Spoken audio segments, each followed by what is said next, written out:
بسم اللہ الرحمن الرحیم۔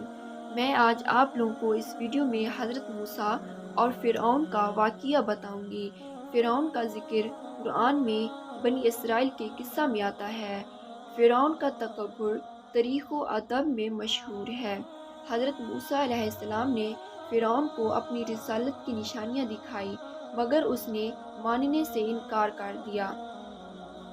جب بنی اسرائیل کو اللہ نے آزاد کیا تو جزیرہ نمائے سینا کی طرف لے گئے، تو بالآخر فرعون پانی میں ڈوب کے مر گیا۔ اس کا گناہ تھا کہ اس نے اپنے آپ کو خدا کے برابر سمجھا، اور اس کے نتیجہ میں اللہ نے اس کو آنے والی نسلوں کے لیے مثال بنا دیا۔ اسے فرعون کہتے ہیں۔ حضرت موسیٰ علیہ السلام کے زمانے میں فرعون کا نام ولید بن موسیٰ بن ریان ہے، اور اس کی عمر 400 برس سے زیادہ ہوئی۔ فرعون نے بنی اسرائیل پر نہایت بے دردی سے محنت و مشقت کے دشوار کام لازم کیے تھے۔ پتھروں کی چٹانیں کاٹ کر دھوتے دھوتے ان کی کمریں، ان کی گردنیں زخمی ہو گئی تھیں۔ غریبوں پر ٹیکس مقرر کیے تھے جو غروبی آفتاب سے قبل وصول کیے جاتے تھے۔ جو نادار کسی دن ٹیکس ادا نہ کر سکا، اس کے ہاتھ گردن کے ساتھ ملا کر باندھ دیے جاتے تھے، اور مہینے بھر تک اسی مصیبت میں رکھا جاتا تھا، اور طرح طرح کی بے رحمانہ سختیاں تھیں۔ فرعون نے خواب میں دیکھا کہ بیت المقدس کی طرف سے آگ آئی۔ اس نے مصر کو گھیر کر تمام تبتیوں کو جلا ڈالا، بنی اسرائیل کو کچھ ضرر نہ پہنچایا۔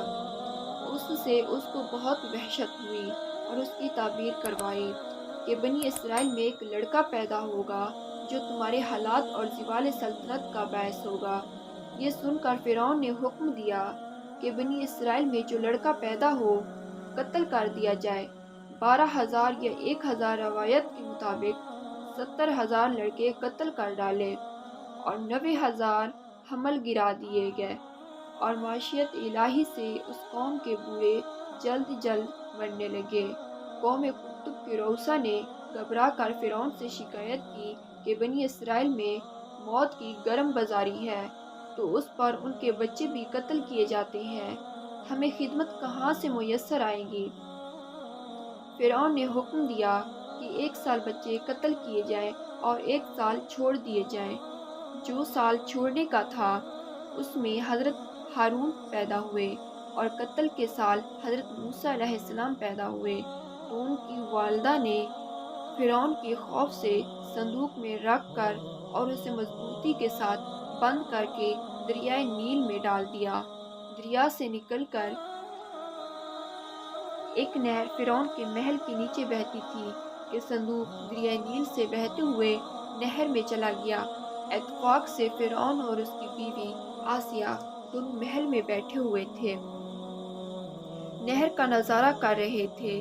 جب ان دونوں نے صندوق کو دیکھا، خدا کو حکم دیا کہ صندوق کو نہر سے نکال کر محل میں لے آئے، اور جب صندوق کو کھولا گیا تو اس میں ایک نہایت خوبصورت بچہ نکلا، جس کے چہرے پر حسن و جمال کے ساتھ ساتھ انوار نبوت کی تجلیاں چمک رہی تھیں۔ فرعون اور اس کی بیوی اس بچے کو دیکھ کر دل و جان سے قربان ہونے لگے، اور آسیہ نے فرعون سے کہا کہ یہ بچہ میری آنکھوں کی ٹھنڈک ہے، اسے قتل نہ کرو کہ شاید یہ ہمیں نفع دے اور ہم اس کو بیٹا بنا لیں۔ جو کہ ابھی حضرت موسیٰ علیہ السلام شیر خوار بچے تھے، اور ان کو دودھ پلانے والی کسی عورت کی تلاش ہوئی، مگر آپ کسی عورت کا دودھ پیتے ہی نہیں تھے۔ جب حضرت موسیٰ علیہ السلام کی والدہ بے حد پریشان تھی کہ نامعلوم میرا بچہ کہاں اور کس حال میں ہوگا، پریشان ہو کر انہوں نے حضرت موسیٰ علیہ السلام کی بہن حضرت مریم جستجوئے حال کے لیے فرعون کے محل بھیجا، اور مریم نے جب یہ حال دیکھا کہ بچہ کسی عورت کا دودھ نہیں پیتا، تو انہوں نے فرعون سے کہا کہ میں ایک عورت کو لاتی ہوں کہ شاید یہ اس کا دودھ پی لے۔ چنانچہ مریم حضرت موسیٰ علیہ السلام کی والدہ کو فرعون کے محل لے گئی، اور انہوں نے جیسے ہی جوش محبت میں سینے سے چمٹا کر لگایا تو آپ دودھ پینے لگے۔ اس طرح حضرت موسیٰ علیہ السلام کی والدہ کو ان کا بچھڑا ہوا لال مل گیا، اور اس کی ماں نے اس کی بہن سے کہا کہ اس کے پیچھے چلی جا، اور وہ اسے دور سے دیکھتی رہی، اور ان کو خبر ہی نہ تھی کہ ہم نے پہلے ہی سب گایاں حرام کر دی تھی۔